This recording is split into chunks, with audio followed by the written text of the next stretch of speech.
Sir কঙ্কাল কিছু বললো আপনাকে?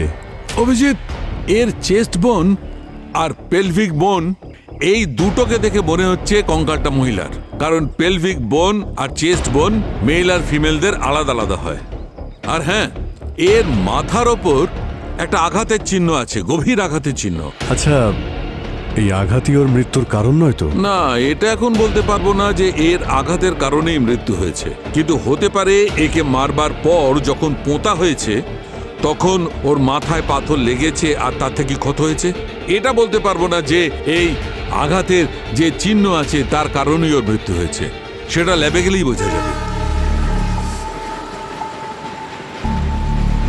স্যার, এই হলো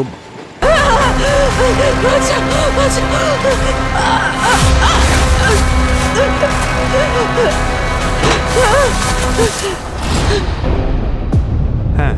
আচ্ছা, ও তারপর কেন? না না, মানে ঠিক আছে, হ্যাঁ হ্যাঁ আমি দেখছি, ঠিক আছে।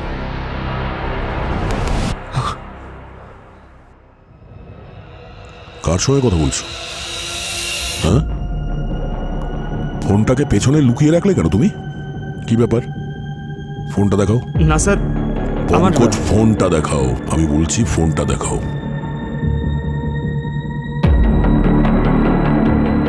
নম্বর ডিলিট করে দিয়েছ?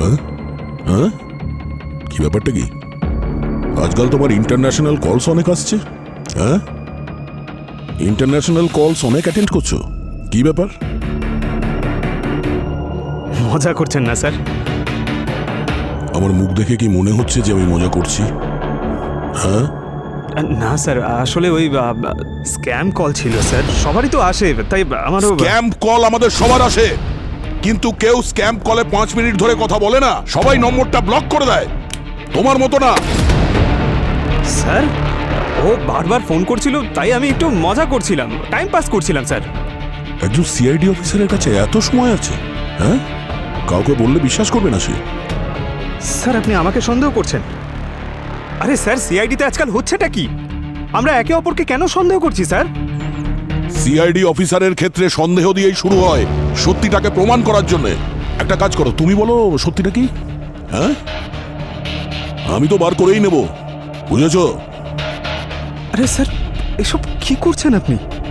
যতক্ষণ না পর্যন্ত এসিপি স্যারের কেসটা সলভ না হবে ততক্ষণ পর্যন্ত এখানে প্রত্যেকে সন্দেহের আওতায় আছে। কেউ তো আছে আমাদের মধ্যে যে বেঈমান। হ্যাঁ,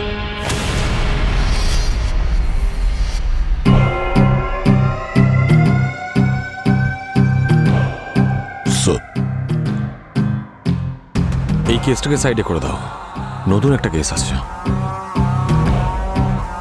ইয়েস স্যার।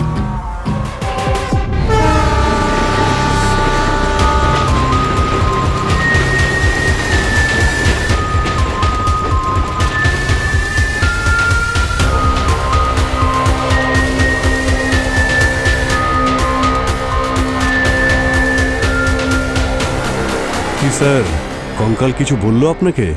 অভিজিৎ, এর চেস্ট বোন আর পেলভিক বোন এই দুটোকে দেখে মনে হচ্ছে কঙ্কালটা মহিলার, কারণ পেলভিক বোন আর চেস্ট বোন মেল আর ফিমেলদের আলাদা আলাদা হয়। আর হ্যাঁ, এর মাথার ওপর একটা আঘাতের চিহ্ন আছে, গভীর আঘাতের চিহ্ন। আচ্ছা, এই আঘাতই ওর মৃত্যুর কারণ নয় তো? না, এটা এখন বলতে পারবো না যে এর আঘাতের কারণেই মৃত্যু হয়েছে, কিন্তু হতে পারে একে মারবার পর যখন পোঁতা হয়েছে তখন ওর মাথায় পাথর লেগেছে আর তার থেকে ক্ষত হয়েছে।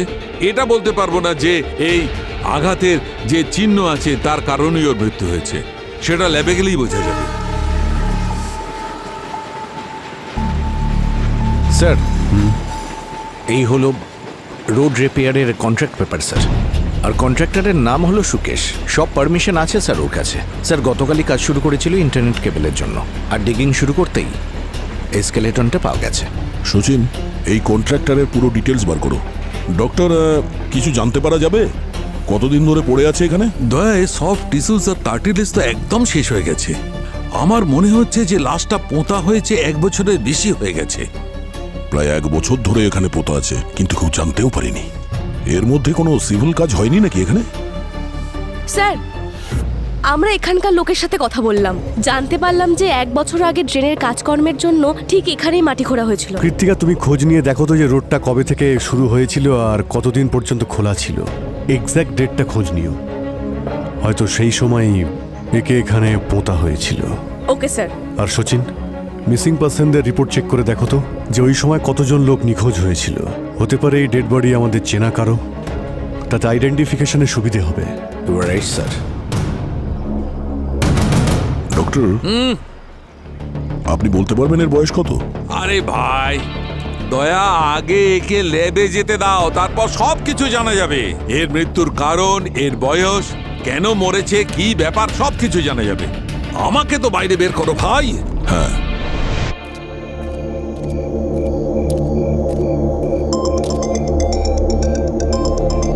হ্যাঁ দয়া, ভাই ওই পুরবীর ব্যাপারে বলার ছিল। ওর ব্যাপারে ইন্টারনাল ইনভেস্টিগেশন শুরু করেছিলাম। ওর পুরো ডিটেলটা আমি চেষ্টা করছি জানার। আসলে বারবোজা প্রথমে পুরবীর সঙ্গেই মেলের মাধ্যমে কন্ট্যাক্ট করেছিল, আর পুরবী আমাদের কাউকে এটা বলেনি। যাই হোক, সবার হিস্ট্রি তো বের করতেই হবে। আমি করছি তোমাকে ফোন একটু বাদে। ওকে। স্যার, হ্যাঁ, আশেপাশের লোকজন ঠিক ডিটেলস দিয়েছিল। 1 বছর আগে ঠিক এই মাসেই এই রোডের কাজ শুরু হয়েছিল। আমি এই কাজের ডিটেলস সচিন স্যারকে পাঠিয়ে দিয়েছি। কীর্তিকা, একটা কাজ করো, গত বছর এই কন্ট্রাক্টটা এখানে কে পেয়েছিল সেটা জানার চেষ্টা করো। ওকে স্যার। আর কন্ট্রাক্টর আর ওখানে যারা কাজ করেছে তাদের জিজ্ঞাসা করো এটা কি করে সম্ভব যে তখন এখানে যে কোনো লাশ আছে কেউ জানতেই পারেনি। Yes sir. স্যার, স্যার এই কৃত্তিকার দেওয়া ডেট অনুযায়ী 1 সপ্তাহ আগে সব মিসিং রিপোর্ট চেক করেছি। এই হলো 12 জন মহিলার মিসিং রিপোর্ট। এর মধ্যে 8 জন মহিলা ফিরে এসেছে, কিন্তু 3 জন এখনো মিসিং, আর একটা কেস ক্লোজ হয়ে গেছে। হ্যাঁ ডক্টর। বোন ডেনসিটি আর কোলাজম থেকে জানতে পারা যাচ্ছে যে ভিকটিম ইয়ং ছিল। কত বয়স হবে এর? বোন ইনফ্রারেড দিয়ে কনফার্ম করা যাচ্ছে যে এর বয়স 27-28 বছর। মিসিং ওম্যানের লিস্টে এই বয়সের কেউ আছে? স্যার, যারা মিসিং হয়েছে তার মধ্যে একজনের বয়স 45 বছর, একজনের 15, কিন্তু সুরুচির বয়স 28 বছর স্যার। আর ওর মা মিসিং রিপোর্ট লিখিয়েছিল, আর ডোমেস্টিক ভায়োলেন্সেরও কমপ্লেন ছিল। আর স্বামীর নাম হলো পরম।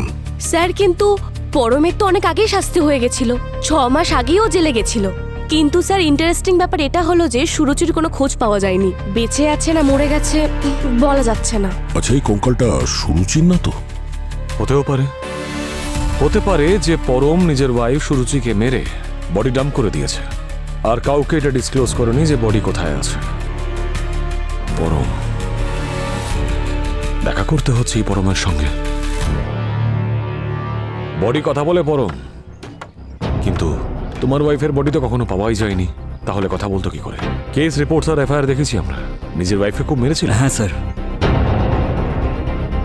আমি হলাম সেই পাপী। আমি খুব টর্চার করেছি ওয়াইফের উপর। নেশাগ্রস্ত অবস্থায় আমি খুব মারতাম ওকে। 2-3 বার তো বেচারি মরতে মরতে বেঁচে গেছে। স্যার, আমার মনে হয় আমার মতো মানুষের কাছে এই শাস্তিটা যথেষ্ট নয়, ফাঁসি দিয়ে দেওয়া উচিত। কি অদ্ভুত কথা! মনে কি পরিবর্তন, নাকি এটা আবার নতুন কোনো ড্রামা তোর? নিজের স্ত্রীকে মেরে ফেলার পর নাটক হচ্ছে? আমি মেরেছি ওকে? স্যার, আপনার কোনো ভুল হচ্ছে। আমি ওকে মারিনি স্যার। আমি মানছি যে ওকে অনেক টর্চার করেছি, ওর গায়ে হাতও তুলেছি, যার জন্য ও বাড়ি ছেড়ে চলে গিয়েছিল। আর ওর মা আমার বিরুদ্ধে পুলিশ স্টেশনে কমপ্লেনও করেছে। আচ্ছা, রাতের অন্ধকারে বডিটাকে সরিয়ে ফেলুনি? আমি ওর বডিটা কোনোভাবেই সরাইনি। আর আমি কেনই বা সরাবো? ওটা তো আমার মনে হয় যে আমাদের ঝগড়ার কারণেও বাড়ি ছেড়ে চলে গেছে, আর এখন আমাকে দোষ দিচ্ছে। কিন্তু আমার সেটা নিয়েও কোনো কষ্ট নেই। আমি এত বড় অন্যায় করেছি, শাস্তি তো পেতেই হবে, তাই না? তুই কি শপথ নিয়েছিস খালি মিথ্যে বলবি আর মিথ্যে ছাড়া কিচ্ছু বলবি না? স্যার, আমি মিথ্যে বলছি না, আমি সত্যি বলছি। আর আমি মিথ্যে কেন বলবো আপনিই বলুন। আমার বউ টাকা আর গয়নাগাটি নিয়ে পালিয়ে যায়, আর ওর মা পুলিশ স্টেশনে গিয়ে কমপ্লেন করে, আর আপনার আমাকে ধরে এখানে নিয়ে এলেন। না আমি আমার বউকে পেলাম, না টাকা, না গয়না। আর ডোমেস্টিক ভায়োলেন্সের কেসে তো আমাকে শাস্তি পেতেই হতো। আমি কেন কারোর প্রাণ নেব বলুন? আপনারাই বলুন। তোর বউয়ের লাশ আমরা রাস্তার নিচ থেকে খুঁড়ে বের করেছি, আর এখন চিৎকার করে বলছিস ওর ওপর কতটা অত্যাচার হয়েছে আর কতটা আঘাত লেগেছে ওর হাড়ে। আর এর সব রিপোর্ট আমাদের কাছে আছে। ওর মা যে মিসিং কমপ্লেন্ট করেছিল তার ডেট আর যেদিন মার্ডার হয়েছিল সেই ডেট দুটোর মধ্যে মিল রয়েছে, বুঝতে পেরেছিস তুই? বডিটা তুমি মাটিতে পুঁতে দিয়েছিলে তাই তো? না স্যার, আমি এরকম কিচ্ছু করিনি। আমি তো ভেবেছিলাম ও গয়নাগুলো নিয়ে অন্য কোনো ছেলের সাথে পালিয়ে গেছে আর ওর সাথে আনন্দে আছে। কে মারলো ওকে? তাহলে কে মারবে ওকে?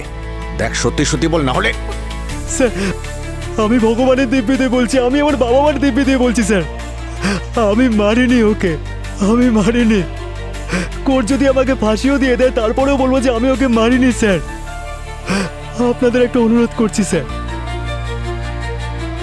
আমি তো আমার নিজের ভুলটা বুঝতে পেরেছি, কিন্তু যে শয়তানটা ওকে মেরেছে তাকে প্লিজ ধরুন স্যার, প্লিজ। এই মা, তুমি ভাবে মন খারাপ করো না। তুমি Krittika, control yourself, it's okay. তুমি প্লিজ কেঁদো না, প্লিজ। Krittika, it's okay. হ্যাঁ স্যার। এই তাড়াতাড়ি হাত চালা। লাস্ট প্রজেক্টে যে কাজটা নিয়েছিলাম তোরা তো একবারে ঝুলিয়ে দিয়েছিলিস। হ্যাঁ, জানিস কত সময় নষ্ট হয়েছে? ভিত পুজো করে তবেই আমরা কাজটা শুরু করেছি। তাড়াতাড়ি শেষ কর, 2 দিনের মধ্যে কাজ শেষ করতে হবে।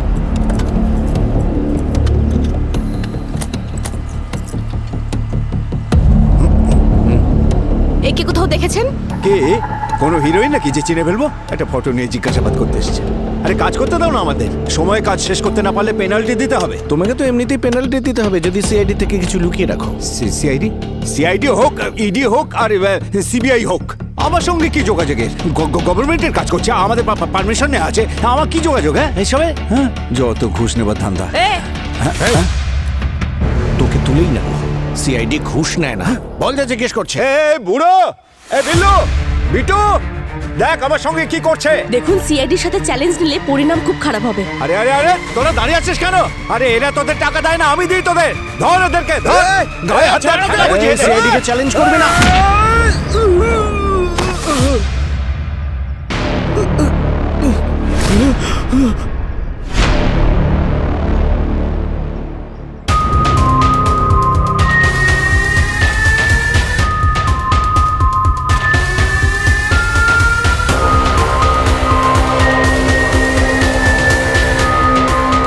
পরিস্থিতি যেমনই হোক দয়া, আমরা এক ছিলাম, এক থাকবো।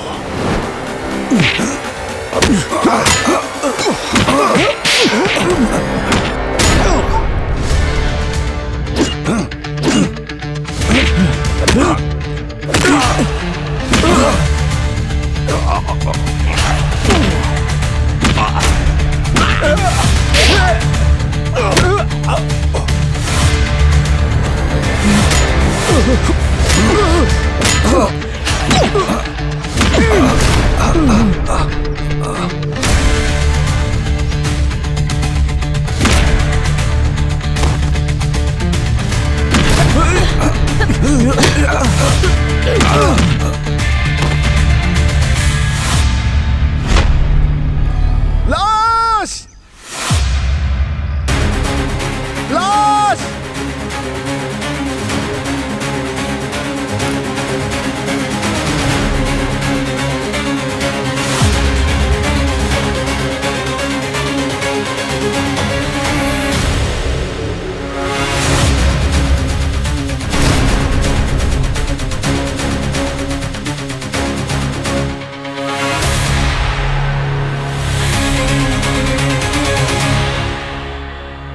এক বছর আগে যে সাইটে তুই কাজ করেছিলিস সেখান থেকে একটা কঙ্কাল পাওয়া গেছে, আর আজকে আরো একটা কঙ্কাল পাওয়া গেছে, আর এটাও তোরই সাইট। স্যার, আমি সত্যি কিছু জানি না। প্রথমে সব অপরাধীরাই এই বলে যে আমি জানি না। শহরের বিভিন্ন জায়গায় খোঁড়া আছে, কিন্তু কঙ্কাল শুধুমাত্র তোর সাইড থেকে বেরোলো কেন? স্যার, সৎ শ্রীনগরের কাজ 1 বছর আগে বন্ধ হয়ে গিয়েছিল। পুরো 1 সপ্তাহ বন্ধ ছিল। আমার তো অর্ডারও আটকে গিয়েছিল। স্যার, ওই 7 দিন আমি ওই সাইটে যাইনি, আমার লোকজনও সাইটে যায়নি। আচ্ছা, আর আজ যে কঙ্কালটা পাওয়া গেল সেটার ব্যাপারে তুই কি বলবি? স্যার, যে সাইটে আপনি কঙ্কাল পেয়েছেন ওই সাইটে আজকেই আমাদের প্রথম দিন ছিল। এর আগে কখনো কোনোদিন যাইনি ওখানে আমরা। তাহলে নিজের লোকদের উস্কালি কেন আর আমার টিমের উপর হামলা কেন করলে? স্যার, আসলে আমাদের ঠিকাদারদের মধ্যে কাজের জন্য ঝগড়াঝাটি হয়েই থাকে। আমি ভেবেছিলাম রতন ঠিকাদার আমাদের কাজ বন্ধ করার জন্য লোকজন পাঠিয়ে দিয়েছে।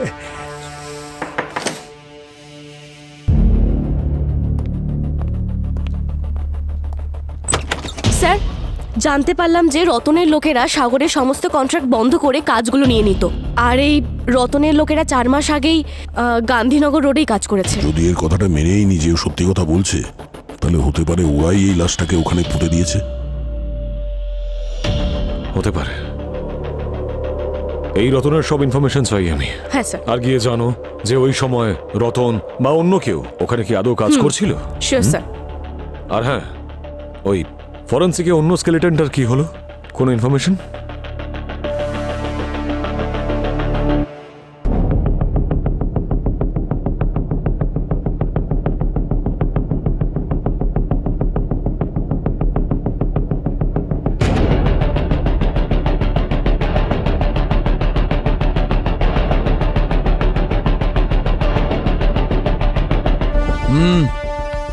একটা ব্যাপার তো একদম কনফার্ম হয়ে গেছে যে এই যে প্রথম কঙ্কালটা সুরুচি নামের মহিলার, আমরা এর ডিএনএ আর ওর মায়ের ডিএনএ এর সঙ্গে ম্যাচ করিয়ে কনফার্ম হয়েছি।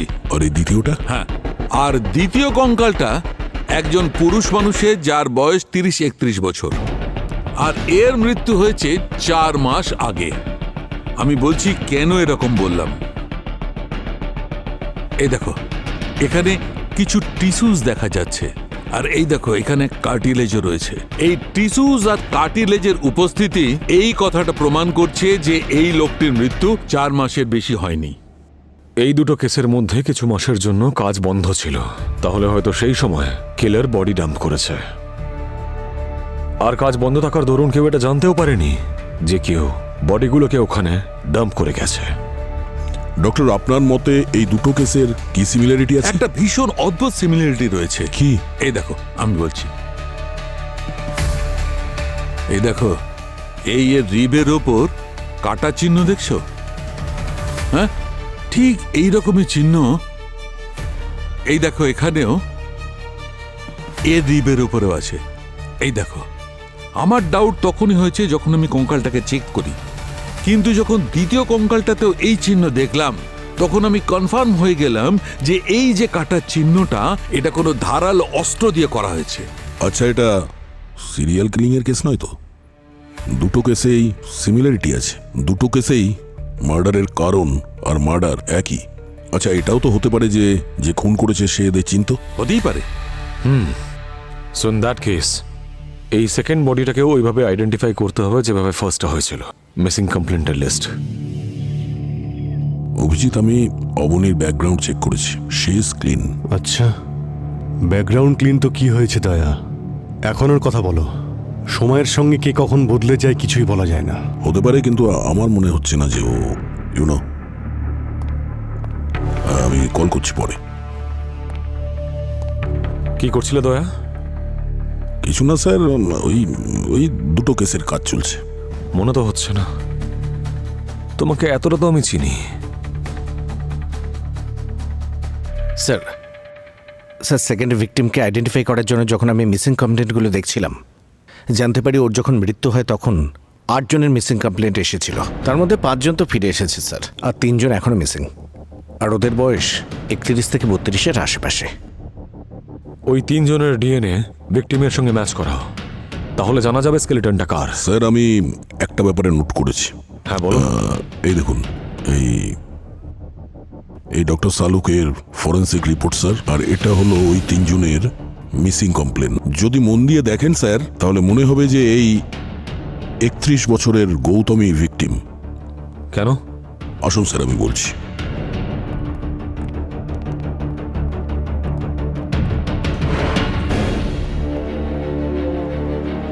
এই দেখুন স্যার, এটা হলো ডক্টর সালুকের রিপোর্ট। এতে স্কাল্পের সাইজ লেখা আছে, আর এটা হলো গৌতমের ফটো। কম্পেয়ার করুন স্যার, এই স্কাল্পটা দেখুন আর এই ভিকটিমের ফটোটা দেখুন। এই দুটো চোখের মধ্যে যে দূরত্ব আর এই যে ভেঙে যাওয়া থুতনি, একদম পারফেক্ট ম্যাচ হচ্ছে গৌতমের ছবির সাথে। আর স্যার, এই গৌতমের বিয়ে ঠিক হয়েছিল, বিয়ের আগেও এটিএম থেকে টাকা তুলে গায়েব হয়ে যায়, আর তারপর থেকে ওকে কেউ দেখেনি। কিন্তু সিসিটিভি ফুটেজে পরিষ্কার দেখা গেছে ওকে শেষবার ওখানেই দেখা গেছে। আর পুলিশ বলছে যে টাকা নিয়ে ও পালিয়ে যায় এই কারণে, কারণ ওর ইচ্ছের বিরুদ্ধে বিয়ে দেওয়া হচ্ছিল। কিন্তু ফ্যামিলি এদিকে বলছে ওর সম্মতি নিয়েই বিয়ে হচ্ছিল। এই দুজন ভিকটিমের মধ্যে কোনো ক্লু? না স্যার, এমন কোনো ক্লু পাইনি যাতে করে মনে হয় যে ওরা একে অন্যকে চেনে। তাহলে গৌতম যে এটিএমে গিয়েছিল ওই জায়গার এই সিসিটিভি ফুটেজটা দেখি। হতে পারে প্রথমে গৌতমের টাকা পয়সা লুট করে নেয়, তারপর মেরে দেয়। হতে পারে সুরুচির সঙ্গে এরকম কিছু হয়েছে। এই যে গৌতমের আঙুলে যে রিংটা আছে, মনে হচ্ছে যে এনগেজমেন্ট রিং। ওই স্কেলিটনের ওপরে আমরা কোনো রিং পাইনি স্যার, এটা চুরিরই কেস মনে হচ্ছে। Maybe your right, quite a possibility. Sir sir, আমি দুজন কন্ট্রাক্টরের রেকর্ড চেক করেছি, সাথে শ্রমিকদেরও। কোনো ক্রিমিনাল রেকর্ড পাইনি। ওদের রিলেটেড ফ্যামিলি ফ্রেন্ডসদের কারোর উপরেই সন্দেহ হচ্ছে না। স্যার, মার্ডারের যা প্যাটার্ন তাতে মনে হচ্ছে না যে কন্ট্রাক্টর আর লেবাররা জড়িত আছে। আরও একটা কথা স্যার, যে দুটো স্কেলিটন আমরা পেয়েছি, একটা এখানে শাস্ত্রীনগরে আর একটা এই গান্ধীনগরে। তাহলে এই দুটো লোকেশনের আশেপাশে যে সেলফোন টাওয়ার আছে ওখান থেকে যদি কল ডিটেলস চেক করি। রাইট, এই দুটো লোকেশনের কাছাকাছি সেলফোন টাওয়ার তো নিশ্চয়ই আছে। আর বডিগুলো কোন দিন নাম করা হয়েছিল তার টেন্টেটিভ ডেটও আছে আমাদের কাছে। তাহলে সেই সময়ে করা প্রত্যেকটা ফোন কলের ডেটা কালেক্ট করতে হবে। আর সব সাসপেক্টস, সাগর, পরম, লেবার্স আর ওই ভিকটিমদেরও ফোন নাম্বার আছে আমাদের কাছে। তাহলে দেখা যাক যে এদের মধ্যে কারোর নাম্বার ওই বডির লোকেশনে পাওয়া যায় নাকি না।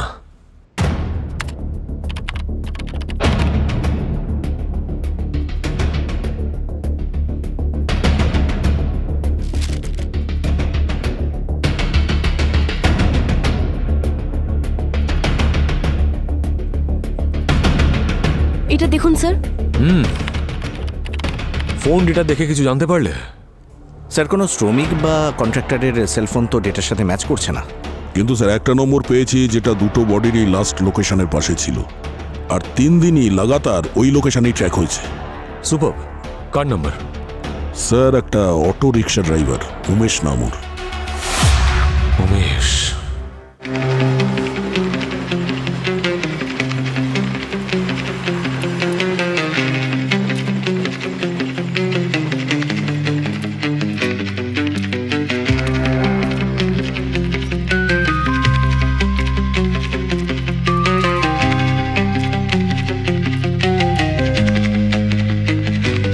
বাইরে আসুন। আপনারা কারা? 1 মিনিট ম্যাডাম, এইদিকে আসুন, এইদিকে আসুন। উমেশকে আপনি চেনেন? কিন্তু আপনারা কারা? আপনি এটা বলুন যে আপনার সঙ্গে উমেশের কি সম্পর্ক? আমি ওনার স্ত্রী হই। কিন্তু কি হয়েছে? দেখুন, প্রশ্ন আপনি নয় আমরা করব। আমরা সিআইডি অফিসার। সিআইডি? কি হয়েছে বলবেন তো? এই আংটিটা কোথায় পেয়েছেন আপনি? উনিই নিয়ে এসেছিলেন স্যার। বলেছিলেন নকল, 200 টাকার। মিথ্যে কথা বলেছে ও আপনাকে। এটা নকল নয়, আসল। আর যার আঙুল থেকে এই আংটিটা বার করেছে উমেশ, তার লাশ পেয়েছি আমরা। এবার বলো, উমেশ কোথায়? স্যার, উনি তো কাজে গেছেন। এই ব্যাপারে স্যার আমি কিছু বলতে পারবো না।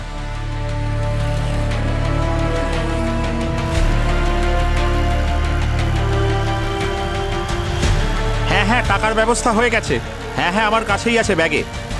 একদম চিন্তা করো না, 20-25 মিনিটেই চলে আসছি। আরে একটু ধরো, আমি এক্ষুনি কথা বলছি। আরে ভাই, এ কোন রাস্তায় নিয়ে আসলে আমাকে? আমি ফোনে কথা বলছিলাম আর তুমি রাস্তায় পরিবর্তন করে দিলে। আরে টেনশন নিচ্ছেন কেন আঙ্কেল?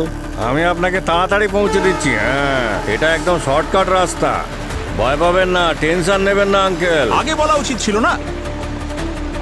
আঙ্কেল 2 মিনিট, আমি একটু হালকা হয়ে আসছি।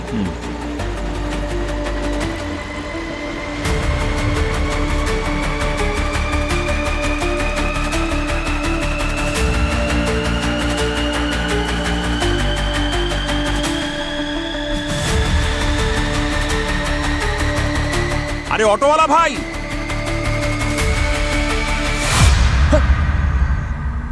মালকড়ি ছাড়। বলছি না মালগুড়ি দে, আমার বউ তাড়াতাড়ি দে, হসপিটালে। দে দে। মাল পেয়েছি, আমি মজা পাই। হ্যাঁ, মাল আর খুন করতে। খুন। এই কে রে?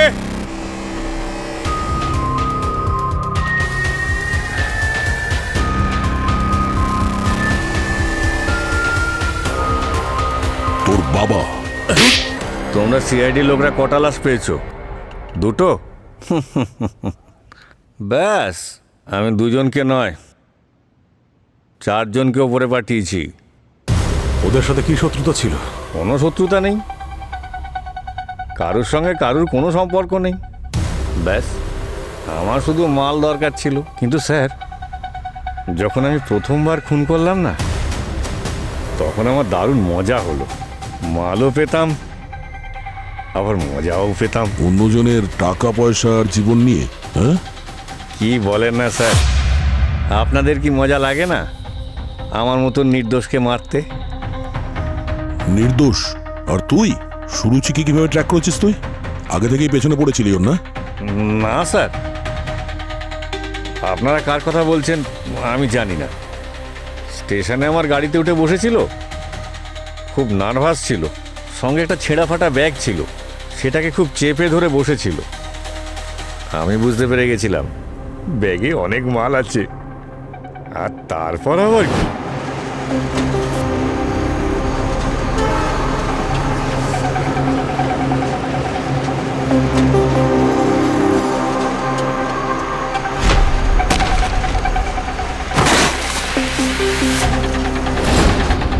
আর গৌতম? ও আমার অটোতে বসে টাকা গুনছিল। তারপর আর কি স্যার, আমি আর বাকি দুজনকে কোথায় পুঁতেছিস? কি যে বলেন স্যার, শহরে জায়গা কম আছে নাকি? কত জায়গায় গর্ত খোঁড়া রয়েছে, ব্যাস শুধু সেখানে নিয়ে পুঁতে দাও। আমার ঠিক মনে নেই স্যার, আমি ভুলে গেছি কোথায় পুঁতে দিয়েছি, কিন্তু খুব মজা লাগতো স্যার। তোর খুব মজা করার শখ, তাই না? দেখবি তোর আরো মজা হবে যখন এই অপরাধের জন্য তোর ফাঁসি হবে। হ্যাঁ হ্যাঁ, চলায় আয়।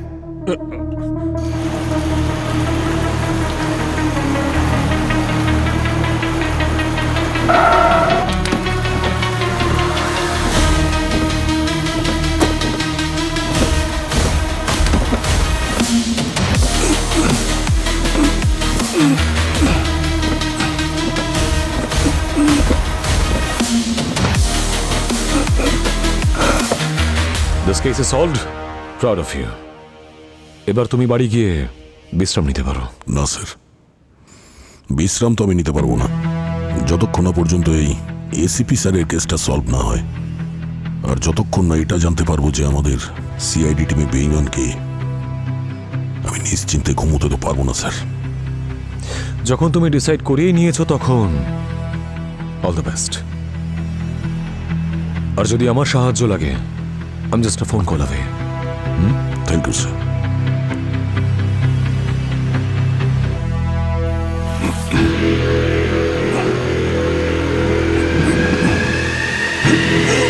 Johnny, Johnny,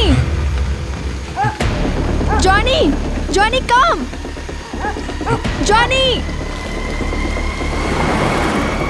Johnny.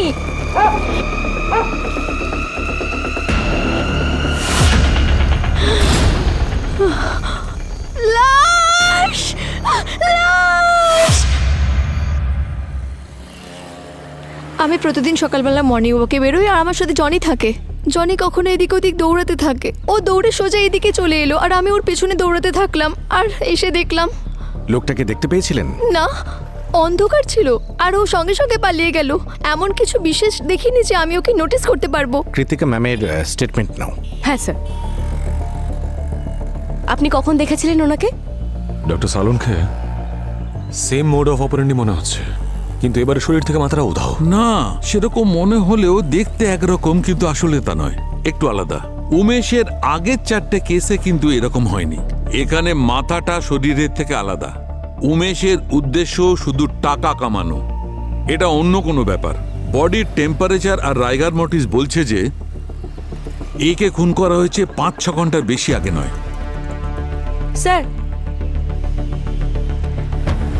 আমি ওই মহিলাকে জিজ্ঞেস করলাম যিনি আমাদেরকে জানিয়েছিলেন, আর আশেপাশের লোকজনকেও জিজ্ঞেস করলাম, ওরা কিছুই বলতে পারলো না। আর আশেপাশে তো কোনো সিসিটিভি ক্যামেরা আছে বলে মনে হচ্ছে না। সচিন, উমেশ তো আমাদের কাস্টাডিতে আছে। ও তো একবারও বলেনি যে এই ক্রাইমে ওকে হেল্প করার জন্য ওর কোনো পার্টনার বা অন্য কেউ আছে। কিন্তু স্যার, এটাও তো হতে পারে যে উমেশ আমাদের কাছে কিছু লুকিয়ে গেছে। আর এমনিতেও এই কেসটা বেশ জটিল ছিল। হতে পারে উমেশের এই প্যাটার্নটাকে খুনি নকল করেছে, ভেবেছে মাটিতে লাশ পুঁতে দেবে আর পুরো সন্দেহ উমেশের ওপরে পড়বে আর আমি বেঁচে পালিয়ে যাব। হতে পারে। সালকা স্যার, শুধু ধর থাকার জন্য ভিকটিমকে চেনা একটু মুশকিল হবে, তাই না? কিচ্ছু মুশকিল হবে না। সচিন, আমাকে তুমি চেনো না? ডেড বডি আমার সঙ্গে কথা বলে। এর কলার বোন দেখো, এর কলার বোন দেখে পরিষ্কার বোঝা যাচ্ছে।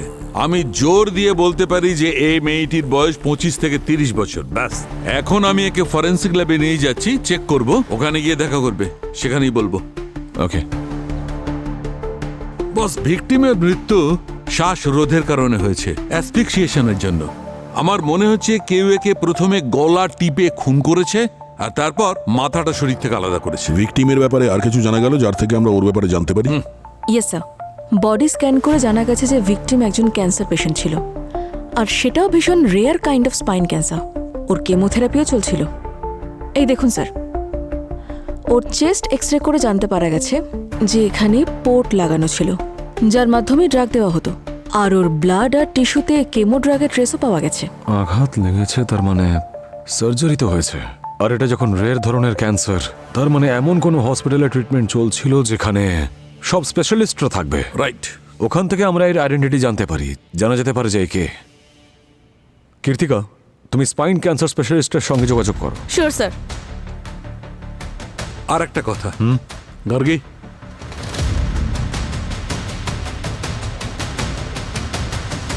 এই দেখুন, এই হিউম্যান ফ্লেশের টুকরো আমি এই ভিকটিমের পেটের মধ্যে পেয়েছি। কি? মাংসের টুকরো? হ্যাঁ, মাংসের টুকরো।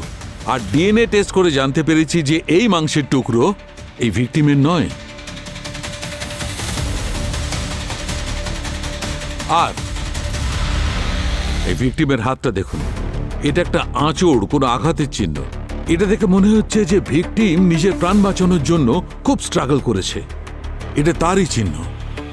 হতে পারে যে এই স্ট্রাগলের সময় ভিকটিম কিলারকে অ্যাটাক করেছিল, আর এই হিউম্যান ফ্লেশ আসলে তারই। রাইট বস। আমরা এই ভিকটিমকে তো বাঁচাতে পারলাম না, কিন্তু ওই খুনিকে কিছুতেই ছাড়বো না। খুব তাড়াতাড়ি ওকে গ্রেপ্তার করবো।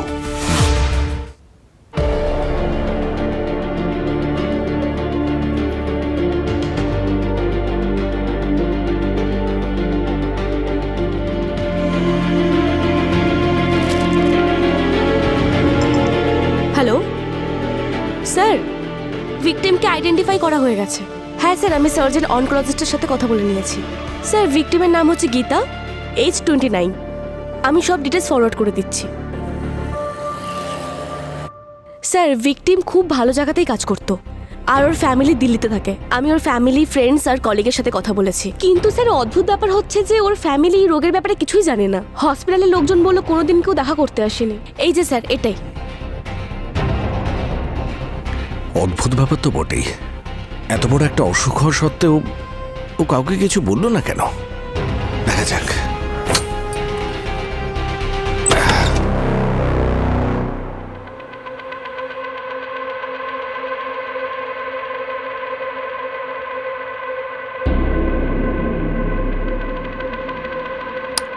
মনে হয় কারেন্ট নেই।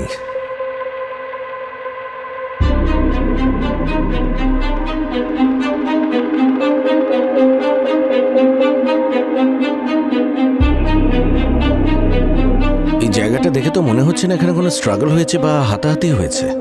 সবকিছু নর্মাল লাগছে। হ্যাঁ স্যার। কিন্তু তাও জায়গাটা ভালো করে খুঁজে দেখতে হবে। দেখো, হয়তো এমন কোনো ক্লু পাওয়া যেতে পারে, কোনো হাতিয়ার, কোনো ডকুমেন্টস, যা হোক, যেটা আমাদের খুনি পর্যন্ত পৌঁছে দেবে। হ্যাঁ স্যার।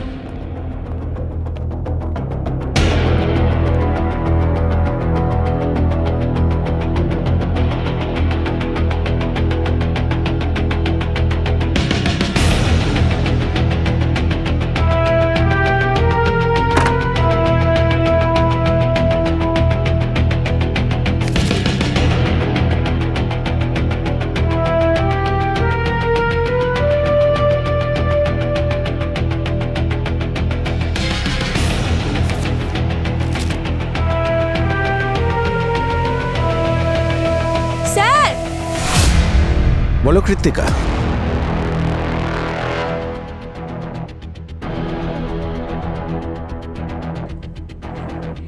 এই দেখুন স্যার গীতার ডায়েরি, এখানে সমস্ত কেমোর ডিটেলস আছে। আর একটা কথা বারবার লিখেছে যে কারো কাছ থেকে সিম্প্যাথি গেইন করতে চায় না, কাউকে কষ্ট দিতে চায় না। আর এই দেখো সব মেডিকেল বিলস আর সার্জারি 7 লাখের বিল। কেমোর 1.8 আর রেডিয়েশনের এস্টিমেট করেছে 5 লাখ। সার্ফেস করে এসব ম্যানেজ করতো কি করে ও? স্যার সিএ যখন ইন্স্যুরেন্স তো হবেই। না, এই দেখো কোম্পানি ওর ইন্স্যুরেন্স রিজেক্ট করে দিয়েছিল, ইন্স্যুরেন্স পাইনিও। স্যার এটা কি হতে পারে যে গীতা কোনো খারাপ মানুষের কাছ থেকে টাকা নিয়ে ফেলেছে আর সেই তাকে খুন করে ফেলেছে? অবশ্যই হতে পারে। একটা কাজ করি বরং, হ্যাঁ স্যার। ওর অ্যাকাউন্টস ডিটেলস বের করো, আর পাশাপাশি কল ডিটেলসও চেক করো, দেখো সন্দেহজনক কিছু পাওয়া যায় কিনা। অভিজিৎ, অবনীর ব্যাপারে তো এটা জানতামই না যে ওর মোবাইল নাম্বার অনেকবার চেঞ্জ করেছে। আচ্ছা, আর কতজন সন্দেহের তালিকায় থাকবে? আমি কল করছি তোমাকে। কি হয়েছে স্যার, সব ঠিক আছে তো? হ্যাঁ ঠিক আছে। কি জানতে পেরেছো গীতার ব্যাপারে? স্যার গীতার ফাইন্যান্সিয়াল রিপোর্ট চেক করেছি আমরা। ওর মাথার ওপর অনেক ধার ছিল, কিন্তু সন্দেহ করার মতো নয়। বন্ধু থেকে, কালিগের থেকে, সবার থেকে টাকা নিয়েছিল। আর স্যার কল ডিটেলস চেক করেছি, যেদিন ও মারা যায় এই একটা নাম্বারে 8 বার ফোন করেছিল, কিন্তু উনি ফোন ধরেননি। নাম্বারটা কার? ওর বস স্যার, হরিশ। হরিশ? বলুন তো কাল রাত আপনি কোথায় ছিলেন? আমি বাড়িতেই ছিলাম, একাই ছিলাম, একটা ভিডিও কনফারেন্সে কথা বলছিলাম।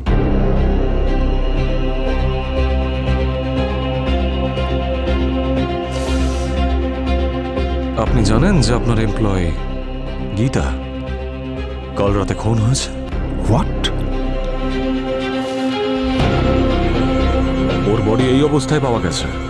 মাই god, sad, very sad. Geeta খুব ট্যালেন্টেড ছিল, ভেরি ট্যালেন্টেড। ও প্রথমবারই সিএ ক্লিয়ার করেছিল, আর যবে থেকে ও আমার ফার্ম জয়েন করেছিল আমি ওকে গাইড করতাম, আর আমি ওকে নিয়ে গর্বিত ছিলাম। ওর সামনে একটা ব্রাইট ফিউচার ছিল। কি করেছে সব? এখনো তো জানা যায়নি কে করেছে, কিন্তু এটুকু জানা গেছে যে ওর মৃত্যুর আগে ও 8 বার একটা নাম্বারে কল করেছিল, সেটা আপনার। আমি জানি, আমি একটা ডিফিকাল্ট সিচুয়েশন ছিলাম স্যার, খুব ডিফিকাল্ট। এমনিতে গীতা আমার অ্যাসিস্ট্যান্ট ছিল, কিন্তু ও আমাকে ভালোবেসে ফেলেছিল, আর ওর এই ভালোবাসা অবসেশনে পরিণত হয়েছিল। আপনারা বুঝতেই পারছেন, একটা প্রফেশনাল রিলেশনশিপে বাউন্ডারিও থাকে। আমি আমার ওয়াইফকে চিট করতে পারবো না, আর এই জন্যই আমি গীতার আনঅফিসিয়াল কলগুলো ধরছিলাম না। That's it. স্যার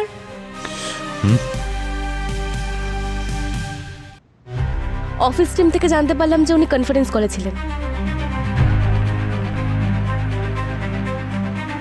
কি মনে হয় সচিন?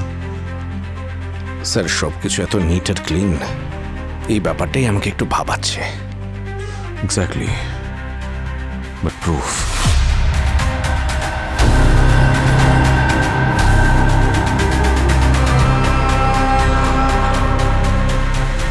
এক মিনিট, হাতে কি হয়েছে? এটা কিছু না, আমি একটা কাজে কিচেনে গিয়েছিলাম, আর সেখানেই এটা পুড়ে গেছিল। কিচেনে কাজ করতে গিয়ে পুড়ে গেছে? এক মিনিট, কি করছেন আপনারা? এক মিনিট, জানতে পেরে যাবেন। আরে কিন্তু এটা কি? হ্যাঁ, এটা ডগ বাইট। এটা একটা রাস্তার কুকুর কামড়ে দিয়েছিল আমাকে, বুঝলেন? আগে এটা ডিসাইড করুন যে কুকুর কামড়েছে না পুড়ে গেছে। কি করছেন আপনারা? আপনাদের ধারণা আছে আমি কে? আমি এক্ষুনি আমার উকিলকে কল করছি, আর সিআইডির বিরুদ্ধে। মিস্টার হরিশ, আপনার এগেনস্টে আমাদের কাছে বেশ স্ট্রং এভিডেন্স আছে। আপনার যেই আহত হাত, এর এই ফ্লেশ জানেন আমরা কোত্থেকে পেয়েছি? গীতার পেট থেকে, আর তার ডিএনএ ম্যাচ করাবো আমরা। এর থেকেও স্ট্রং প্রমাণ চাই আপনার? তার থেকে ভালো হবে সবকিছু পরিষ্কার খুলে বলুন। আমি বললাম না আমি কিচ্ছু করিনি। আপনারা বুঝতে পারছেন না কেন?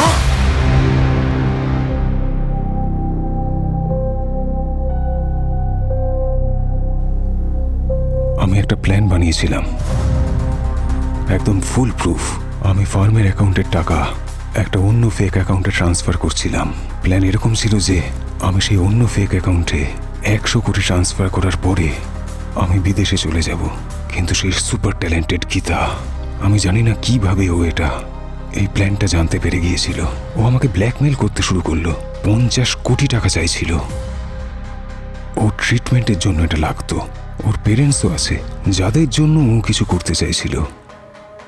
ও আমাকে বলল ওর রেয়ার ক্যান্সার আছে, ও মরে গেলে বাবা মার জন্য কিছু টাকা রেখে যাবে।